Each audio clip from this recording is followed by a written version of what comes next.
right, guys, I think this is about the 10th time I've attempted to record this. So hopefully I can get this done by 5. So everybody is ready to go. Now, let's talk about that summer reading. So hopefully you've read 2 independent books on your own or in the process of it. I can't wait to see what you've read over the summer and your thoughts on it. Maybe you hated a book you read. Maybe you loved it. Maybe it was weird. I love to hear about weird things. So make sure you're keeping a log of what you are reading and how you feel about it. Maybe put a heart next to it if you really like it. Let's talk about summer reading. So I've got all these groups ready to go.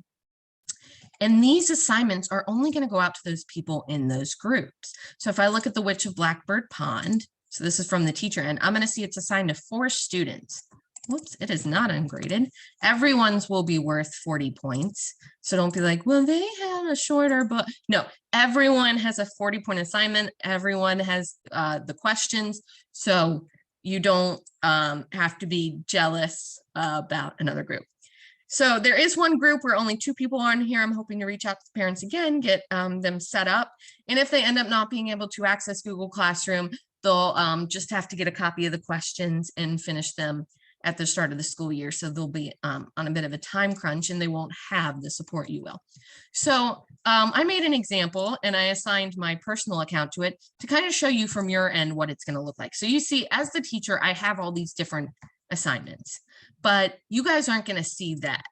As a student, all I'm going to see, whoops, is the one group that I'm in. So you can see here, it gives me kinds of instructions. I'm hoping anyone not watching the video before they do this, watch it now, because I explain things and walk through them step by step, which is a little easier than, you know, reading a list of instructions.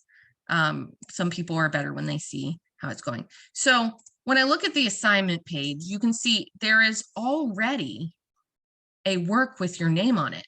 So it already puts your first and last name on there. So you're ready to go. So you don't have to worry about making a copy or asking for edit access. It's already yours. Now, when you go into these, oh, I'm on here twice. What? Now I'm on here once. Okay.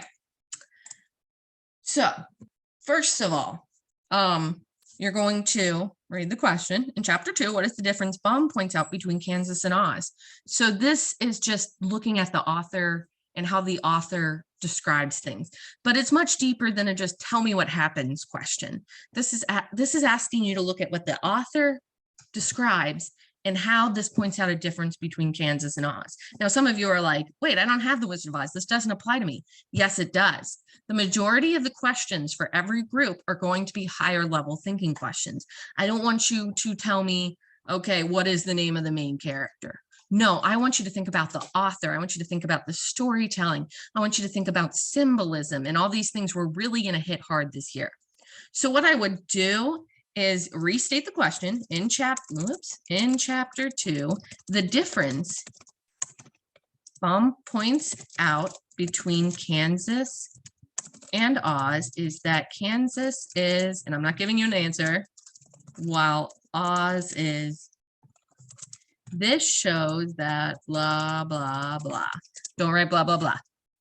Now, some of these questions are 2-parters because they're connected. So for example, in chapter 2, what is the significance of the round shining mark on Dorothy's forehead?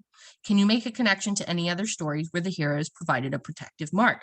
So in chapter 2, I could say the significance of the, and you don't necessarily have to say chapter 2, you can just say the significance of the round shining mark on Dorothy's forehead is, why is it important? And then making a connection to any other stories where the hero is provided a protective mark.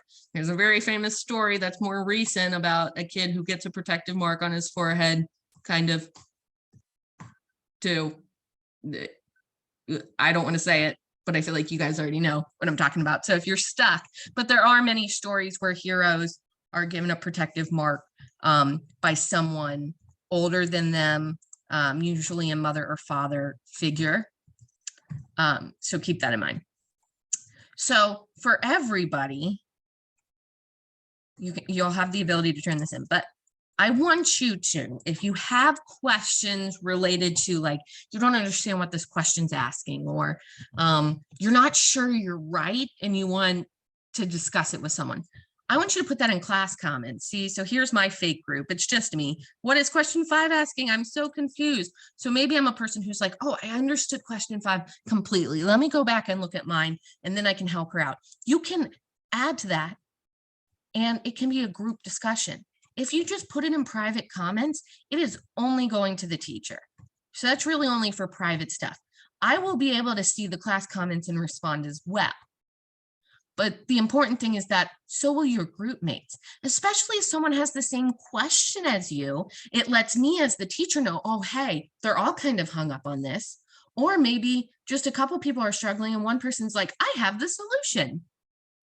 They can help everyone. So we really want this kind of collaborative work on this, even though we're not in person right now, which when we are in person, you may not necessarily be in class with the same people in your group, but you'll still be able to communicate with them over Google Classroom. So this is one of those things where you will complete the questions with help from your group mates, and then you'll turn it in. But then when we really start school, probably Monday the 29th, which is what I made the due date, you'll be able to get with me and with any members of your group who are in your reading class and go through and discuss them, which means I will return this document to you on that day, and you'll be able to add even more to it. Like, oh, I was in a group with Sarah and Sarah said blah, blah, blah. And I was like, I didn't even think of that. And it really struck you. That will build more on your higher level thinking about a piece of work if you're able to talk about it with other people, if you're able to look at other people's points of view. That is the best way to really grow yourself when it comes to analyzing literature. Now, yeah, so private comments, class comments. The good thing is, like, this is my student account, so I go in, oh, look, it's on the stream as well. Okay, so you don't always have to go into classwork and then go into, no, it should be the first thing on your stream, unless I have to make an announcement to the whole class or to your group in particular. You should be able to find it really easily. All of you used Google Classroom with me last year, and I will be available for support. Now, when you do the comments, not only can I see it as the teacher, so here, this was student Katie who had a question. As the teacher, I can, I get an email saying someone commented, and then I also can see it on here. So I can see, oh, what's going on? Oh, Katie's confused. Let me explain this to her. All right. I am so excited to see you guys. I'm so excited for the start of the school year. You guys are such a great, upbeat, positive group. I'm also a little sad. I'm like, oh, I only have this year left with them, and then they're going to be high schoolers and gone. But we're going to make it a fantastic year. So I will see you all in just a few weeks, and I can't wait.